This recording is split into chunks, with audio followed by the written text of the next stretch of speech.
At the Code Roundtable, we like to think a lot about valuation. How do we value a company? How do we value a business? Does it take into account all the relevant factors about different stakeholders? There was an interesting article in the Wall Street Journal of June 28th about American companies reporting their earnings and their losses under accounting rules, the GAAP, the general standards of accounting. And there's been a change over the last 20 years. In 1996, of the S&P 500 companies, 172 companies had special reporting.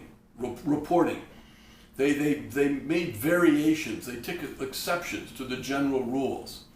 In 2015, 2016, that number of companies had grown to 482, which means that recently only 29 companies out of the S&P used standard reporting. All the other companies had different ways of registering losses or recognizing special income or reducing losses or something to the general effect of inflating their income by an average of 44%. So the question is that reported income genuine income, or is it in some sense only paper income, only nominal income? And that if we really want to understand the reality of that company and whether it's doing sound things, we have to kind of go into its accounts and tear them apart and be very skeptical. The other possibility is of these 482 companies, they're each having different rules. So you can't really compare apples to apples, because one apple is doing one thing and another company is doing something else, which turns it into a pear or a peach or an orange or something like that. So what are we supposed to say about a market system of valuation which doesn't have norms and standards which are equally applied across all companies? A related point came out is there's an NGO which is concerned about climate change called pricecarbon.org, which is arguing against the great wealthy companies that have as assets reserves of hydrocarbons like Exxon or Shell or BP. They carry on their asset books the value of oil and natural gas in the ground. But the point is, how do you value that?